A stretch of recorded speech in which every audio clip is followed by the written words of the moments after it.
안녕하세요. 저는 캐나다 토론토에서 작은 한식당을 운영하는 한수연입니다. 올해로 56이 되었네요. 이곳에 온 지도 어느덧 7년째입니다.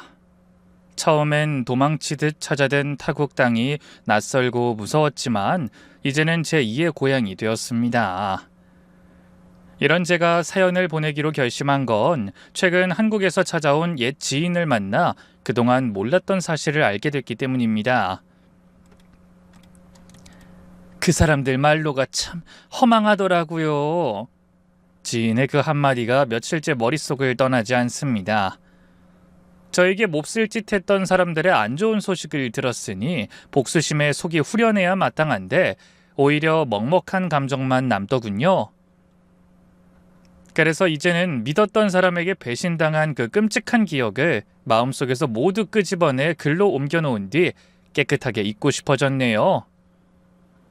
이런 제 이야기가 누군가에게는 경각심을 또 누군가에게는 위로가 되길 바라며 그날의 기억을 더듬어 보겠습니다. 제가 23이라는 어린 나이에 결혼했을 때 친구들은 모두 부러워했어요. 서울 한복판에 대저택을 소유한 재력가 집안의 맏며느리가 되는 일이었으니까요. 시아버지는 건설업으로 큰 부를 일구신 분이셨고 남편은 시아버지를 닮아 사업수완이 뛰어난 사람이었습니다. 우리 며느리가 복이 많은가 봐. 진호가 결혼하고부터 사업이 더 잘 되는 것 같네. 시아버지는 늘 그렇게 절 예뻐해 주셨죠. 중매 결혼이라 제대로 된 연애도 못했지만 남편 역시 다정하게 잘해주는 편이었습니다. 시어머니도 괜한 트집 잡지 않고 친딸처럼 대해주셨네요. 전 그런 가족들의 사랑에 보답하고자 열심히 살림을 배워나갔습니다. 하지만 행복은 오래가지 않았어요. 결혼한 지 겨우 10달이 좀 넘었을 때 출장 가던 남편이 교통사고로 세상을 떠난 겁니다. 빗길에 미끄러진 트럭이 남편의 차를 정면으로 들이받아 제가 병원에 도착했을 땐 이미 고인이 되어 있었습니다. 진호야, 이게 무슨 일이냐? 아이고 불쌍한 내 아들. 나도 데려가라. 어미도 데려가. 시어머니는 아들의 시신을 붙잡고 통곡하셨고 시아버지는 충격으로 쓰러지셨습니다. 장례식장은 눈물바다가 되었고 저는 남편의 죽음이 실감나지 않아 멍하니 서 있을 수밖에 없었네요. 그런데 남편이 떠난 후 시아버지마저 지병이 악화되어 3개월 만에 아들을 따라가셨습니다. 그래서 저는 24세 나이에 과부가 되어 텅 빈 대저택에서 홀시어머니를 모시며 살아가게 됐답니다. 수연아, 너도 그냥 친정으로 돌아가거라. 새파랗게 어린 나이에 남편도 없는 시집살인 말이 안 돼. 난 네 인생 망치고 싶지 않구나. 시어머니는 그렇게 말씀하셨지만 전 고개를 저었습니다. 비록 짧은 인연이었지만 남편과의 추억이 소중했고 무엇보다 혼자 남으신 시어머니를 두고 떠날 수가 없었던 거예요. 그렇게 5개월이라는 시간이 흘렀습니다. 적막한 집안에서 어머니와 둘이 의지에 떠난 사람들을 그리워하며 참 힘든 시간을 보냈죠. 그러던 어느 날 쌀쌀한 바람이 불던 늦가을의 새벽이었습니다. 대문 밖에서 들려오는 고양이 울음소리에 잠이 깬 저는 무언가 이상함을 느꼈어요. 그 울음소리가 고양이가 아니라 정말 아기 울음소리처럼 들렸기 때문입니다. 저는 혹시나 하고 문 밖을 살펴보러 나갔다 깜짝 놀랐습니다. 대문 앞에 작은 바구니가 놓여 있고 그 안엔 갓난아기가 포대기에 쌓여 울고 있었거든요. 아기 옆에는 작은 쪽지 하나가 놓여 있었어요. 죄송합니다. 아이를 부탁드립니다. 저는 기절할 듯이 놀라 다급하게 시어머니를 불렀네요. 어머니 큰일 났어요. 제 목소리에 놀라 잠옷 차림으로 나오신 시어머니는 아기를 보더니 기겁하며 말씀하셨어요.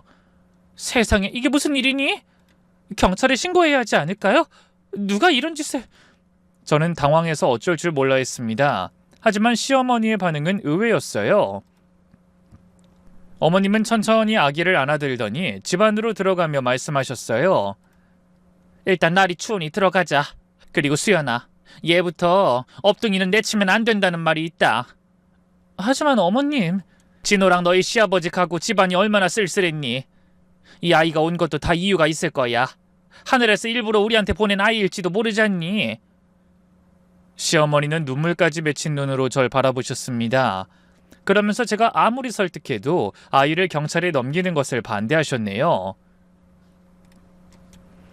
오히려 당장 분유와 기저귀를 사오라고 하셨죠. 어머님, 그래도 이건 아니에요. 남의 아이를 함부로... 남의 아이가 아니야. 이제부터 우리 아이다. 네가 낳은 것처럼 내 손자처럼 키우면 되는 거야. 시어머니의 눈빛은 간절했습니다. 아들을 잃은 후 처음으로 보는 생기 있는 표정이더군요. 그래서 저도 더는 반대할 수가 없었습니다. 그렇게 저희가 아기를 키우기로 했죠. 시어머니는 아기에게 준성이라는 이름도 지어주셨어요. 준수하게 성장하라라는 의미라고 하시더군요. 하지만 처음엔 막막했습니다. 아이를 키워본 경험이 없었던 저는 모든 게 서툴렀죠. 그래도 이 시어머니가 옆에서 하나하나 가르쳐 주신 덕에 저도 점차 아기 돌보는 일에 익숙해졌습니다. 우리 아들, 엄마 여기 있어. 울지 마, 응? 어느새 저는 준성이를 우리 아들이라고 부르고 있었어요. 비록 제 배 아파 낳은 아이는 아니었지만 매일 안아주고 젖병을 물리고 기저귀를 갈아주다 보니 정이 들 수밖에 없었던 거죠. 이런 모습을 보고 수근거리는 이웃도 있었습니다. 과부가 갑자기 아이를 키운다고 하니 이상한 소문도 돌았죠. 하지만 시어머니는 당당하게 말씀하셨어요. 우리 진호 가기 전에 며느리가 임신한 걸 몰랐어. 죽기 전에 자식이라도 남겼으니 얼마나 다행인지 몰라. 그렇게 설명하시면 사람들도 더 이상 캐묻지 않았습니다. 오히려 젊은 나이에 과부가 되어 혼자 아이를 키우며 시집살이를 하는 저를 안쓰러워하고 칭찬하는 사람들도 있었죠.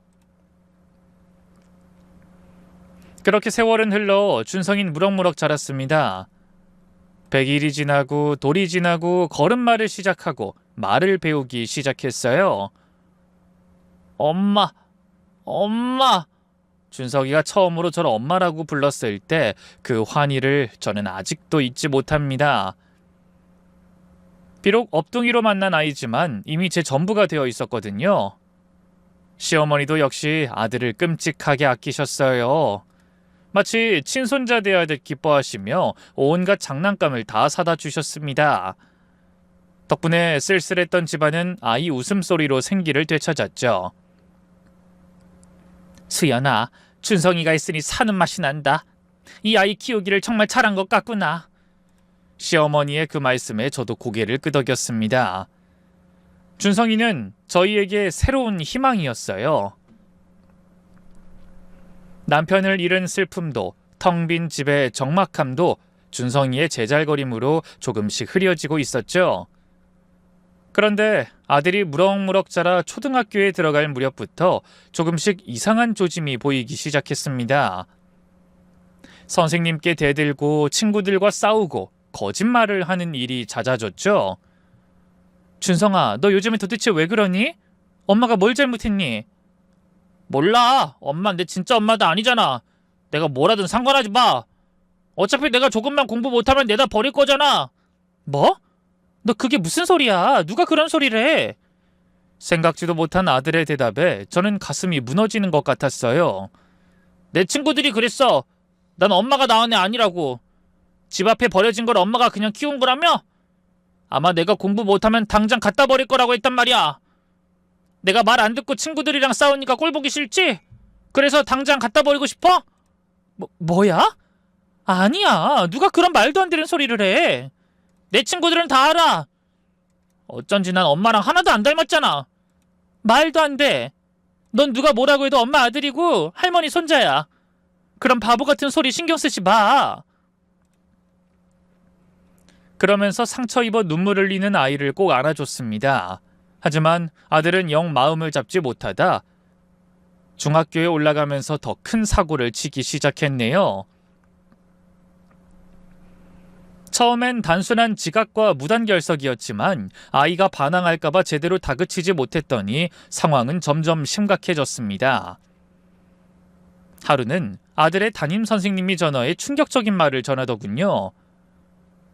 안녕하세요 어머님. 저 준석이 담임입니다. 어머나 안녕하세요. 아이 맡겨놓고 자주 찾아뵙지 못해 죄송합니다. 아닙니다. 오늘 전화한 이유는 다른 게 아니라. 그러면서 한참을 뜸들이던 담임은 제가 몸둘 바를 모를 얘기를 털어놓더군요. 요즘 준성이 때문에 학교가 난립니다. 하루가 멀다 하고 말썽을 부리네요.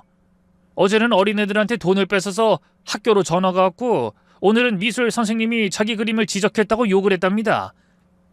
지난주엔 학교 유리창도 깬 거 아시죠? 네? 정말 죄송합니다. 제가 타이른다고 하긴 하는데 한창 예민할 시기라 저도 이해하려고 했는데 도저히 저 혼자 힘으론 더는 막을 수가 없네요. 학교에서도 한 번만 더 문제 일으키면 준성이를 감싸줄 수가 없다는 입장입니다. 죄송합니다. 정말 죄송합니다.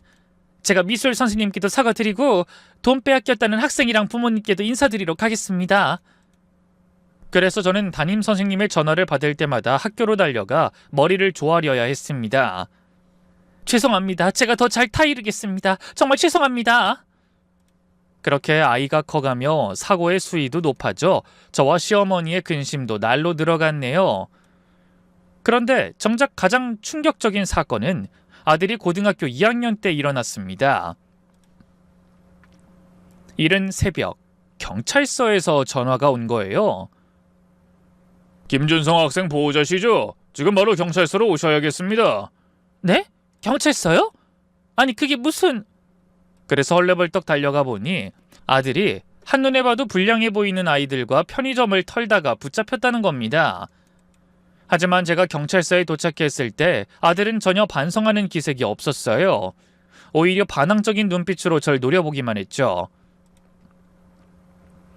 저는 억장이 무너지는 것 같아 아들에게 다가가 울먹이며 물었습니다. 준성아, 너 왜 이런 짓을 했어? 필요한 게 있으면 엄마한테 말하면 되잖아. 엄마? 웃기지 마. 당신이 왜 내 엄마야?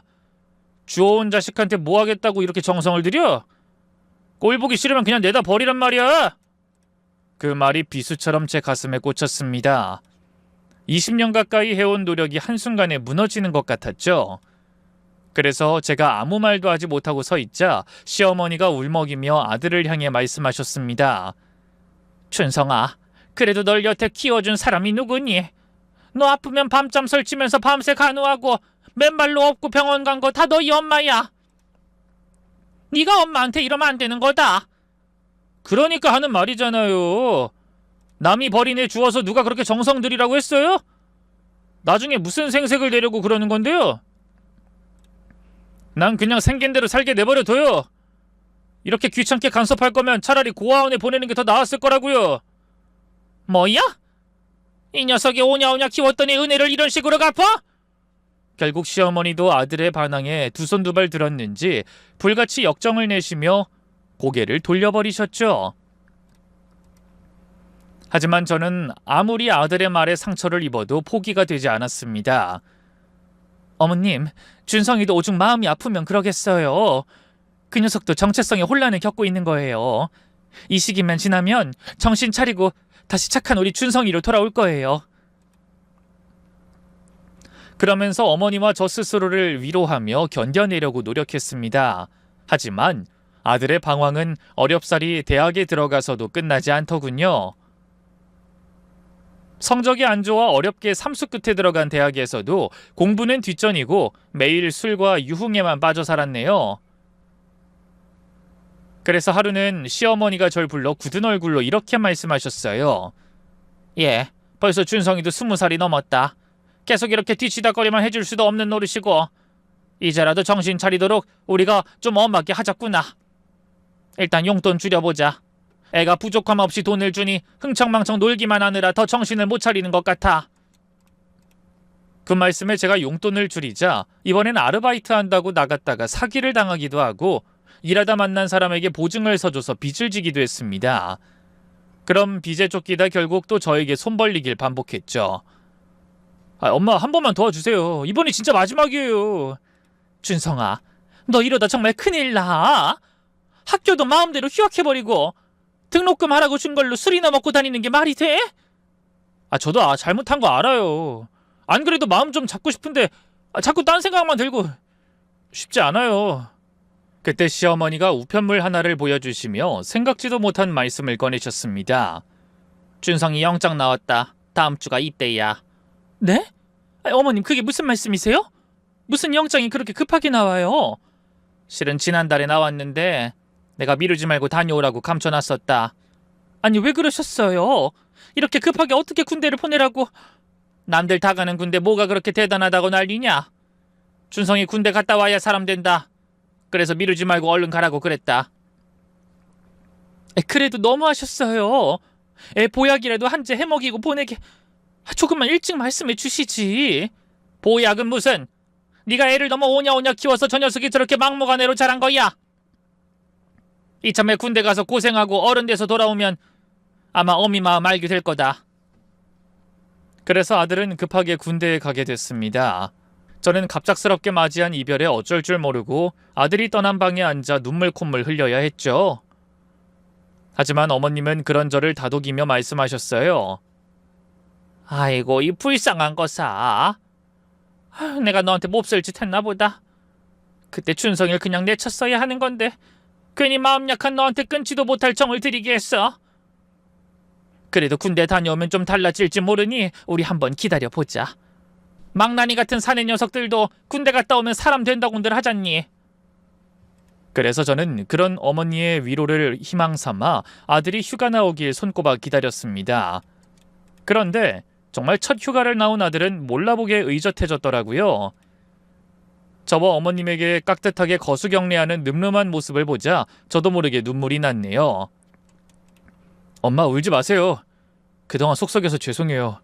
제대만 하면 엄마랑 할머니 은혜 보답할게요. 말만 들어도 고맙다. 근데 엄만 그런 거 필요 없어. 그냥 네가 하고 싶은 일 하면서 남들처럼만 살아주면 아무것도 바라는 거 없어.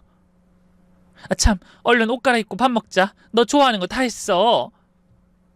그래, 너희 엄마가 이틀 넘게 너 준다고 갈비 재우고 식혜 만들고 난리도 아니었다. 어서 밥부터 먹자. 그 뒤로도 저는 아들이 휴가를 나올 때마다 상다리가 부러지도록 상을 차려놓고 몸보신을 시켜줬습니다. 그러면서 아들이 얼른 제대해 약속을 지켜주기만 목 빠지게 기다렸죠. 하지만 정작 제대한 아들은 처음 몇 달만 마음을 잡은 것처럼 굴더니 이내 예전의 모습으로 돌아가 버렸어요. 복학해서도 수업엔 노상 빠지고 클럽에나 다니며 흥청망청 카드를 쓰고 다닌 겁니다. 시어머니도 그런 아들 때문에 속병이 나셨는지 부쩍 기력이 떨어지셨어요. 그러다 아들이 제대한 다음 해 시어머니가 갑자기 쓰러지셨습니다. 그래서 정밀검사를 받았는데 그 결과가 미처 예상하지 못했던 엄청난 충격이었네요. 췌장암 말기입니다. 이미 전이가 많이 됐어요. 앞으로 길어야 6개월 정도로 보셔야 할 것 같습니다. 네? 아니 그게 무슨 식사만 좀 못하셨지 별다른 이상이 없으셨는데요? 원래 췌장암이라는 게 모르고 돌아가시는 분이 계실 만큼 소리 없는 병입니다. 무덤덤한 의사의 말에 저는 다리에 힘이 풀렸습니다. 시어머니는 담담하게 받아들이셨지만 전 그럴 수가 없었어요. 남편 잃고 20년이 넘도록 친부모처럼 의지하며 지내온 시어머니의 갑작스러운 암 선고에 제정신이 아니었죠. 어머님, 아무래도 여긴 믿을 수가 없어요. 우리 다른 병원에도 가봐요. 수연아, 됐다. 나 살 만큼 살았어. 이제 진호 곁으로 가야지. 그런 말씀하지 마세요. 요즘은 의학이 발달해서 아무리 암이라고 해도 못 고치는 게 없다잖아요. 전 이대로 어머님 절대 못 보내요. 난 괜찮다. 내가 남편 복 자식 복은 없어도 며느리 복은 있어서 노년의 대접 잘 받닥하는구나. 이제 박복한 인생 여기서 끝나도 여한은 없어. 근데 아무리 생각해봐도 내가 너한테 잘못한 것 같다. 네? 그게 무슨 말씀이세요? 그때 준성이를 맞게 할 게 아니라 널 다시 제가시켰어야 하는 건데 꽃같이 젊은 너한테 정말 못할 짓을 했어. 그래서 이렇게 벌을 받는가 보다. 저 망나니 같은 녀석이랑 너만 남기고 눈 감을 생각을 하니 마음이 편치 않아. 정말 미안하구나. 왜 자꾸 그런 말씀을 하세요? 정말 제 걱정이 되거든 치료 잘 받고 제발 오래오래 제 곁에 계세요. 하지만 병만은 무서웠습니다. 항암 치료를 시작한 어머님은 눈에 띄게 야위어 가셨고 곱고 우아했던 모습이 온데간데 없이 사라지더니 뼈만 앙상한 모습이 되어 가셨죠. 그러면서도 준성이 걱정은 잊지 않으셨습니다. 준성이는 요즘 어떻게 지내니? 저는 차마 아들이 할머니 병문안조차 귀찮아한다는 말씀은 드릴 수가 없었어요. 잘 지내요, 어머님. 요즘 취직 준비하느라 바빠서 못 온다고 죄송하다고 전해달래요. 끝까지 그 녀석 감싸느라고 너도 고생이구나. 아마 내가 아프다는 말에도 관심이 없겠지. 그러면서 씁쓸하게 웃으셨죠. 어머님은 몇 차례의 힘겨운 항암 치료에도 별 효과가 없다는 진단이 내려졌어요. 그래서 결국 마지막을 준비하기 위한 호스피스 병동으로 옮겨지게 되셨습니다.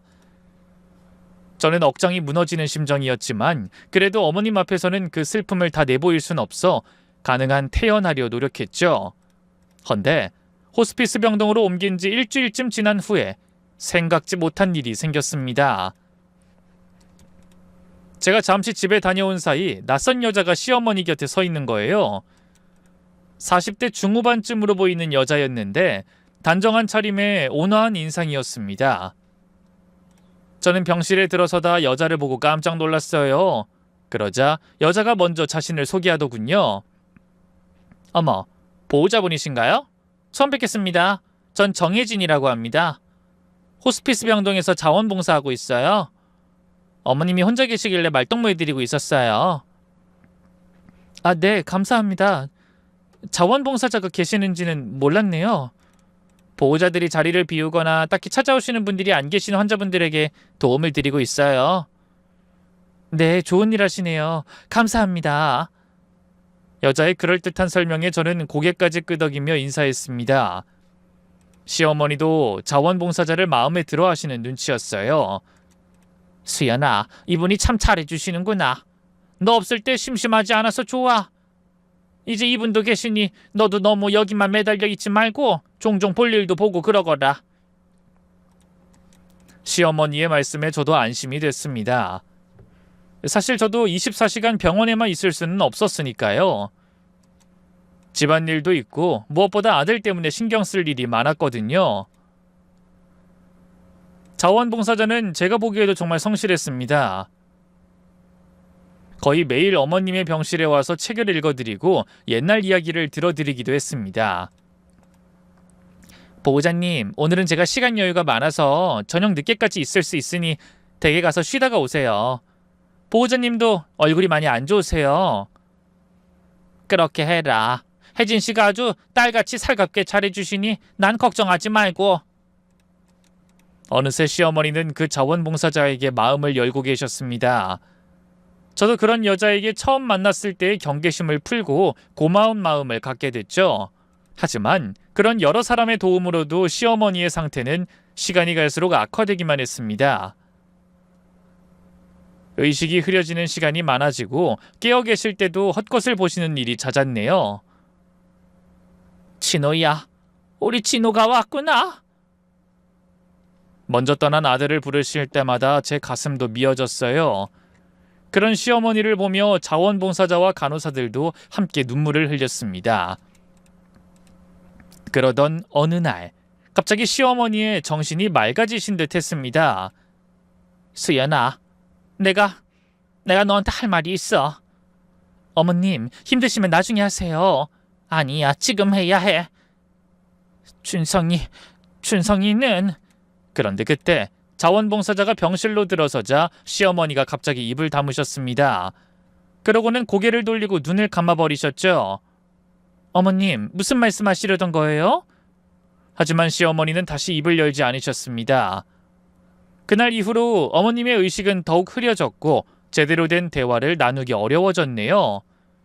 그러다 시어머니의 상태가 급격히 나빠지던 어느 저녁이었어요. 의사 선생님은 이제 어머님을 보내드릴 준비를 하라며 곁에서 떠나지 말라고 거듭 강조하더군요. 그래서 저는 밤낮 없이 병원을 지키며 어머님의 마지막을 놓치지 않기 위해 노력했습니다. 그때는 아들 준성이도 어머님의 병실에 자주 찾아와 얼굴을 비추곤 했어요. 아무리 생각 없는 녀석이라도 자신을 그토록 아껴주신 할머니의 마지막은 지켜야 한다는 사실을 알고 있는 것 같았죠.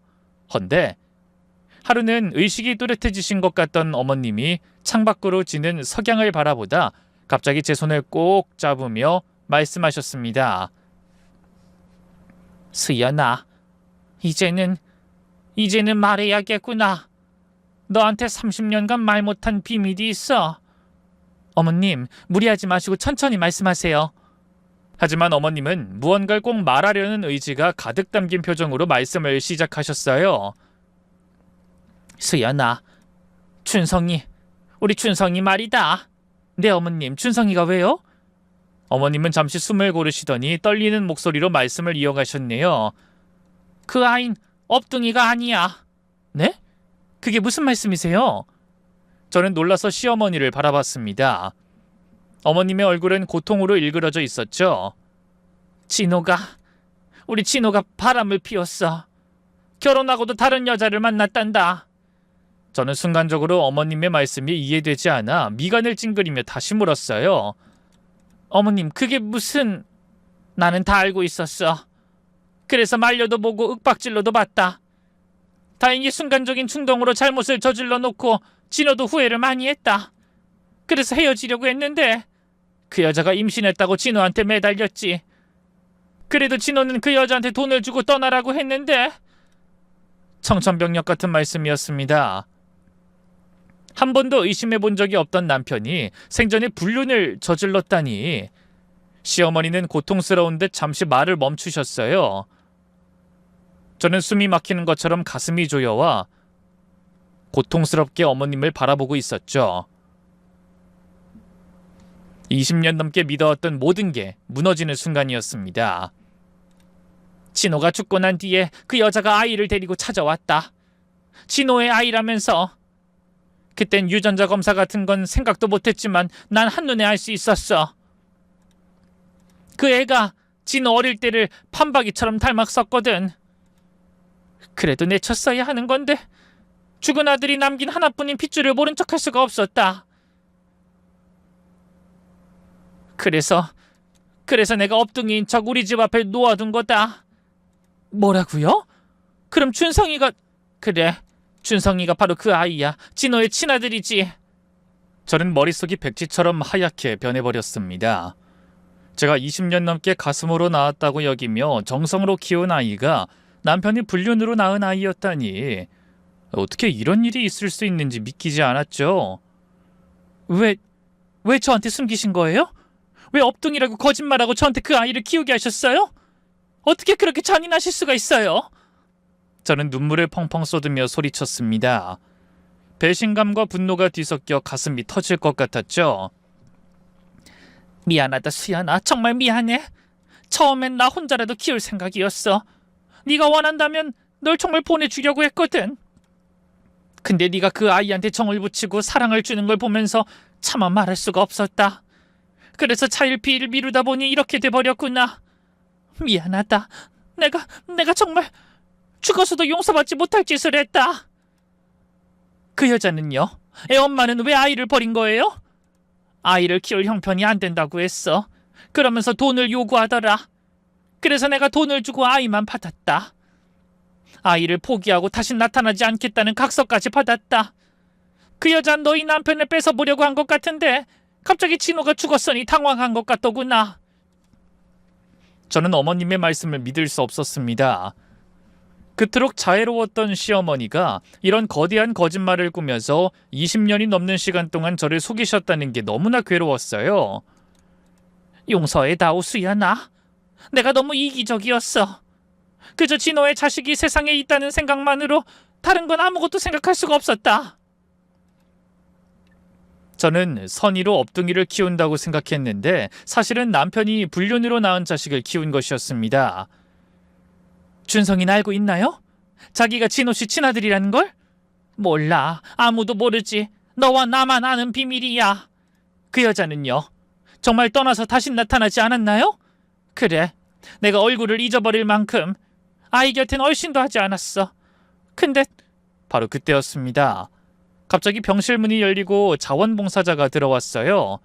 그러자 시어머니는 갑자기 표정이 굳어지더니 입을 꾹 다물어 버리셨죠. 보호자님 괜찮으세요? 얼굴이 피곤해 보이시네요. 아니에요. 제가 어머님 돌봐드릴 테니 잠깐이라도 숨 좀 돌리고 오세요.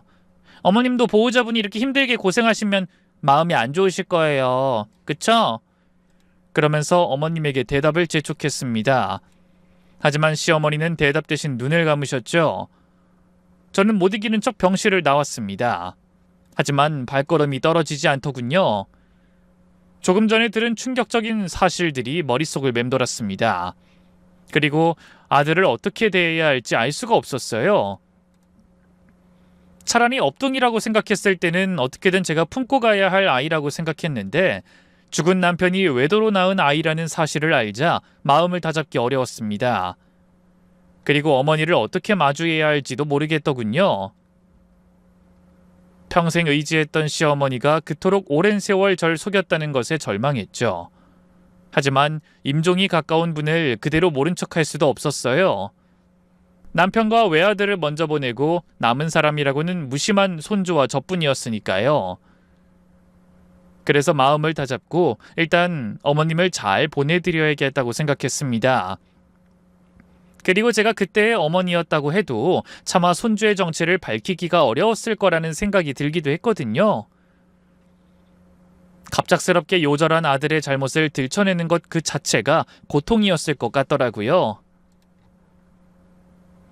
그런 일이 있고 이틀 후 정말 어머님의 임종이 임박한 느낌이 들었습니다. 의사들도 그날 밤을 넘기기 힘들 거라고 하더군요.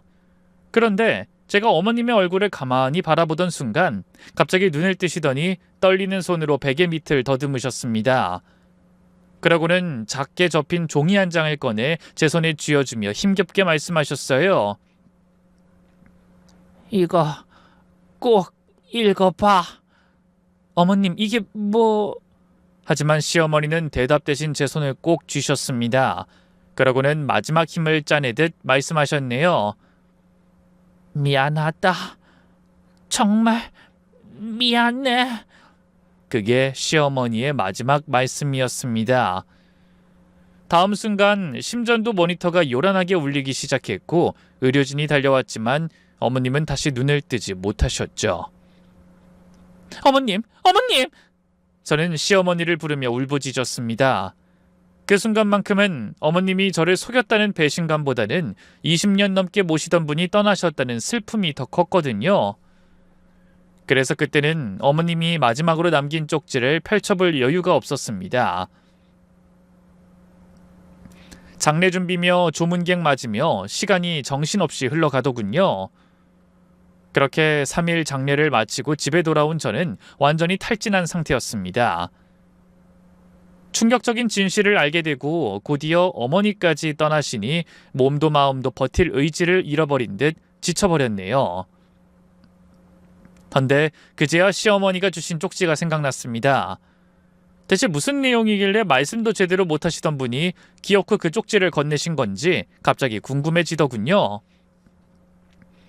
그래서 얼른 침실로 들어가 조심스럽게 주머니에 넣어뒀던 쪽지를 펼치자 시어머니의 떨리는 글씨가 눈에 들어왔습니다. 수연아, 내가 정신이 오락가락해서 늦게 알아봤다. 혜진이가 춘성이 친엄마다. 예전에 춘성이를 안고 왔던 그 여자야. 위험해.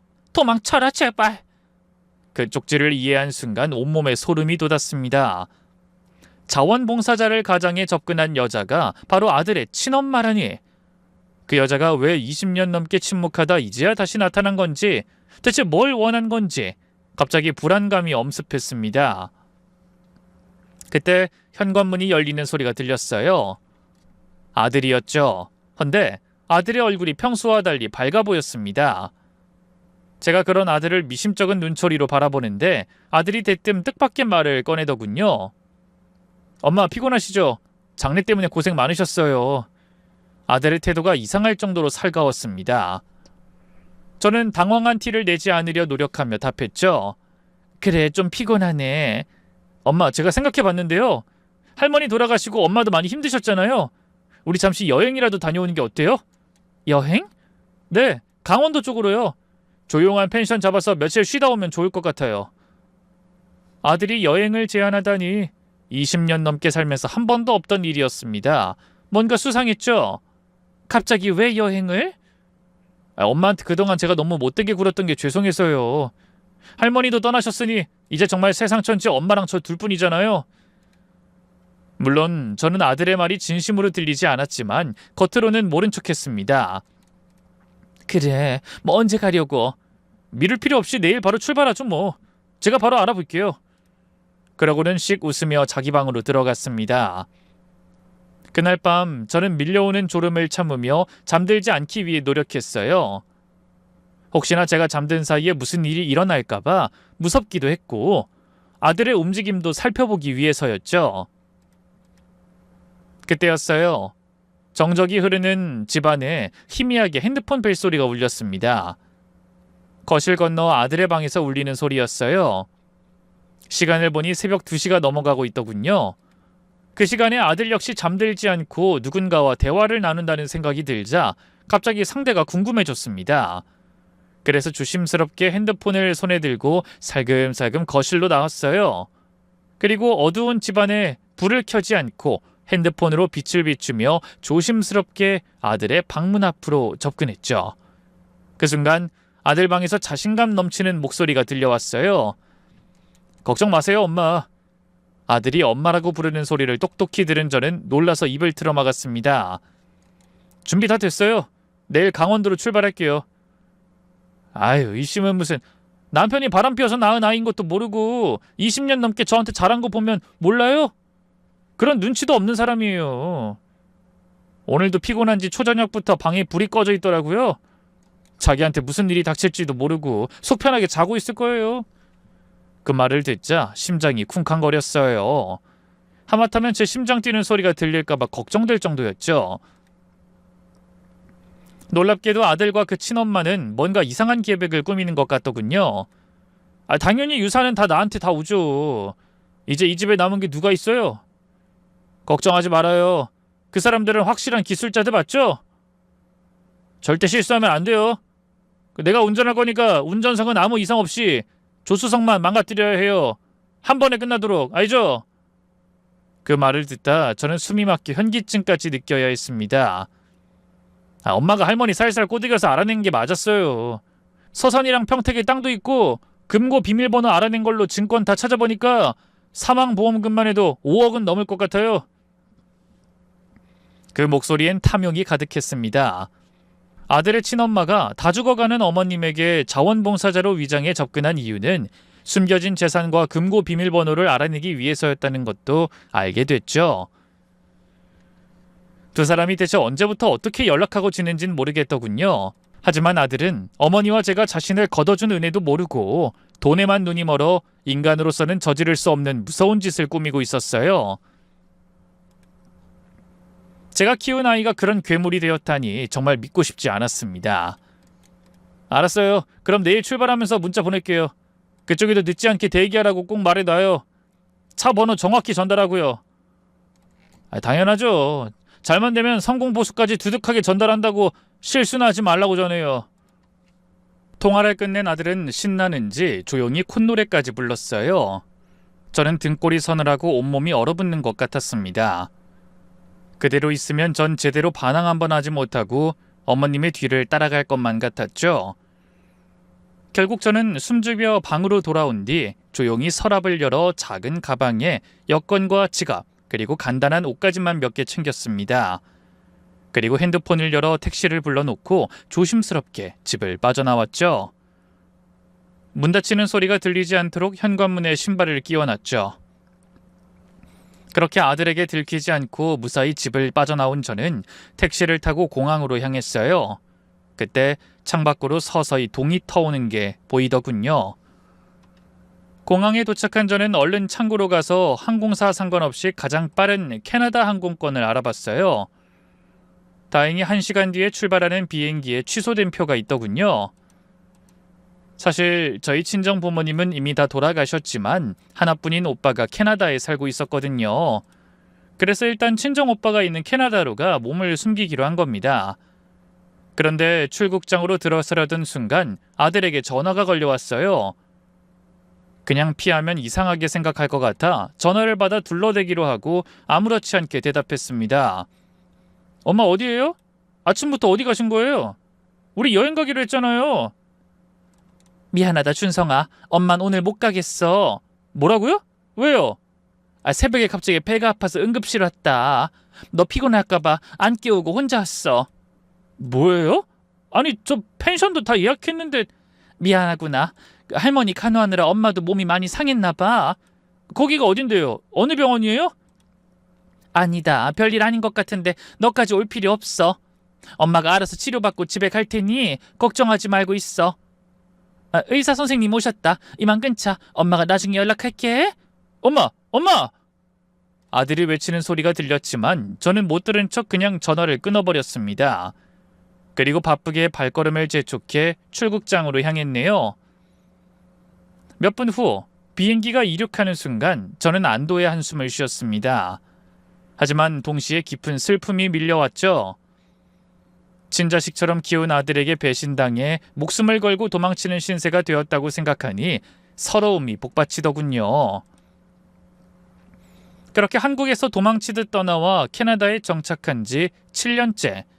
소박하고 아담한 제 식당은 어느새 현지 교민들 사이에서 입소문이 나기 시작했어요. 그날도 저는 여느 때처럼 열심히 장사하고 오후 장사를 준비하기 위해 휴식하고 있었죠. 그때 낯익은 얼굴의 손님이 식당으로 들어섰습니다. 저는 깜짝 놀라서 상대를 반겼네요. 어머 김 형사님, 여긴 어쩐 일로? 그러자 체격 좋은 중년의 남자가 웃으며 인사했어요. 안녕하세요. 한국에서 사고친 범죄자가 캐나다에 숨어 있다고 해서 일 때문에 왔다가 사장님께 전해드릴 소식이 있어서 들렀어요. 다부진 체격과 매서운 눈매를 가진 그 남자는 바로 제가 한국을 떠나오며 비행기에 오르기 전 아들과 그 친엄마의 범죄 모의를 제보한 형사였습니다. 하지만 증거라고는 아들이 한밤중에 나눈 대화를 녹음한 파일이 전부였네요. 어둠 속에서 통화 내용이 심상치 않음을 예감한 제가 급하게 핸드폰의 녹음 기능을 이용해 모든 대화를 녹음했거든요. 김 형사님은 어설픈 저의 제보를 무시하지 않고 혼자서 수사해 거대한 보험 사기단까지 검거해낸 대단한 분이셨죠. 제가 한국을 떠난 뒤에도 그 사건을 파헤치고 아들과 친엄마의 뒤를 쫓아 그들이 꾸몄던 무서운 계획을 수면 위로 밝혀낸 겁니다. 알고 보니 아들의 친엄마는 이미 사기 혐의로 전과가 있던 사람이었어요. 게다가 그때가 심지어 가석방 중이었다고 하더군요. 두 사람이 절 해코지하기 위해 도움을 받으려던 사람들은 조직적인 보험 사기단이었답니다. 김 형사님은 끈질기게 그들을 쫓아 죄를 밝혀내고 합당한 처벌을 받게 했죠. 그래서 저는 안심하고 한국으로 돌아가 재산을 정리하고 다시 캐나다에 정상적으로 정착할 수 있었습니다. 그런 형사님이 몇 년 만에 캐나다 저희 식당에 찾아오셨으니 어떻게 반갑지 않을 수 있겠어요. 헌데 웃는 얼굴이던 형사님이 갑자기 웃음을 멈추더니 머뭇거리며 말씀하셨어요. 그 김준성과 정혜진의 근황이 궁금하실 것 같아서 왔어요. 사실 궁금하지 않다면 거짓말이었습니다. 제가 그토록 온 힘을 다해 키워낸 아들이 절 죽이려 한 후 어떻게 살고 있는지 궁금했지만 애써 모른 척하고 있었죠. 어떻게 지내나요? 김 형사님은 한숨을 쉬며 입을 열었습니다. 놀라지 마세요. 정혜진은 3년 전에 사망했습니다. 교도소에서 급성 백혈병 진단을 받았는데 이미 손 쓸 수 없는 상태였다고 하더군요. 네? 아니 어떻게 그런 일이 그렇게 급작스럽게... 임종 때 간수들한테 계속 아들을 불러달라고 했다네요. 근데 김준성이 끝내 면회를 가지 않았다더군요. 김준성은 일이 실패한 걸 전부 자기 친모 탓으로 돌린 것 같아요. 그럼 준성이는요? 그 애는... 김준성은... 아들의 이름을 입 밖으로 꺼낸 형사님의 표정이 더 어두워졌습니다. 출소하자마자 사채업자들이 달라붙었어요. 도박비 때문에 그런 짓을 꾸민 건 알고 계시죠? 교도소에 있던 사이에 이자까지 불어서 빚이 엄청났던 것 같아요. 가진 걸 전부 팔았지만 다 갚지 못했죠. 결국 사채업자들한테 감금되어 폭행당했습니다. 그러다 도망치려고 4층에서 뛰어내렸는데 다리를 크게 다쳐서 제대로 걷지 못하는 상태가 됐네요. 네? 그럼 장애를 갖게 됐다는 말씀이세요? 그렇습니다. 지금은 서울역 근처를 떠들고 있다는 말을 들은 것 같아요. 하루하루 구걸하면서 가끔 무료 급식소에 나타나는 것 같더라고요. 근데 더 큰 문제는 알코올 중독이에요. 술에 쩔어서 정신도 온전치 못한 상태라고 들었거든요. 이 젊은 나이에 완전히 폐인이 된 겁니다. 그러더니 핸드폰에서 사진 한 장을 보여줬습니다. 사진 속에서는 초췌한 얼굴의 사내가 더러운 옷을 입고 목발을 집은 채 쓰레기통을 뒤지고 있더군요. 한때 제가 그토록 아꼈던 아이의 변해버린 모습에 눈물이 났습니다. 이 복지단체에서 몇 번 도움을 주려 했지만 다 거부했다고 합니다. 사람을 믿지 못하는 것 같더라고요. 특히 여자들은 아예 가까이도 못 오게 한답니다. 저는 심경이 복잡해 뭐라고 말을 잇지 못했네요. 한 사장님은 잘 지내시는 것 같아 다행입니다. 식당도 잘 되는 것 같고. 네, 덕분에 감사하게도 잘 지내고 있어요. 바로 그때 주방에서 누군가 나왔습니다. 사장님, 양파가 떨어졌는데 제가 마트에 다녀올까요? 저희 식당에서 함께 일하고 있는 다니엘이라는 청년이었죠. 한국계 혼혈인 것 같았는데 예의 바르고 성실한 아이입니다. 그래, 고마워. 가는 길에 두부도 좀 사다 줘. 네, 알겠습니다. 근데 한국에서 오신 손님인가요? 안녕하세요. 다니엘이 저에게 배운 어색한 한국어를 영어와 섞었으며 김영사님께 인사했습니다. 직원인가요? 그렇긴 한데 평범한 직원은 아니에요. 2년 전에 길에서 만나 저희 숙소에서 함께 살고 있어요. 네? 아니 그럼 고아... 네, 다니엘은 부모님이 마약 중독으로 돌아가시고 거리를 떠돌던 아이였어요. 제가 식당에서 일자리 주고 숙소도 제공했죠. 지금은 요리 배우는 학교에도 다니고 있어요. 아이 대단하시네요. 아니에요. 저도 도움을 받으면서 사는걸요. 그때 또 다른 아이들이 들어왔습니다. 중국계 소녀 메이린과 베트남계 소년 토니였네요. 사장님, 학교 다녀왔어요. 어서와, 배고프지? 조금만 기다려. 다니엘, 마트에서 돌아오면 다 같이 밥 먹자. 아이들은 자연스럽게 주방으로 들어가 앞치마를 두르고 일을 돕기 시작했습니다. 김영사님은 놀란 표정으로 그 광경을 지켜봤죠. 모두 저와 함께 사는 아이들이에요. 이 동네엔 가정이 해체되어 거리를 떠도는 아이들이 많거든요. 제가 할 수 있는 선에서 돕고 있는 거예요. 정말 훌륭하신 일을 하고 계시네요. 그렇게 거창한 건 아니에요. 단지 준성이에게 다 주지 못한 사랑을 다른 아이들에게 나눠주고 싶다는 생각이 들었어요. 준성이가 저를 해치려 하는 걸 알았을 때 처음엔 괘씸하고 무서웠지만 그 아이를 온전히 품어주지 못한 제 책임도 있지 않을까 고민 많이 했거든요. 이번엔 실패 없이 꼭 저 아이들이 과거의 상처를 극복하고 바르게 자라는 걸 보고 싶어요. 제 말에 형사님은 고개를 끄덕이며 무언의 응원을 보내줬습니다. 그날 밤 조용한 방에 앉아 창밖을 바라보니 토론토의 밤하늘에 별이 빛나고 있었어요. 그래서 한국에서도 같은 별을 보고 있을 준성이를 생각하며 조용히 기도했습니다.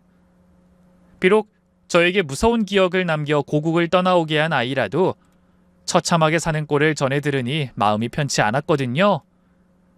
그래서 한때나마 저의 아들이었던 준성이가 뒤늦게라도 정신 차리고 더는 젊은 날을 낭비하지 않기를, 불구가 된 몸보다 망가진 마음을 추스를 수 있는 용기를 가질 수 있길 간절하게 빌어봅니다.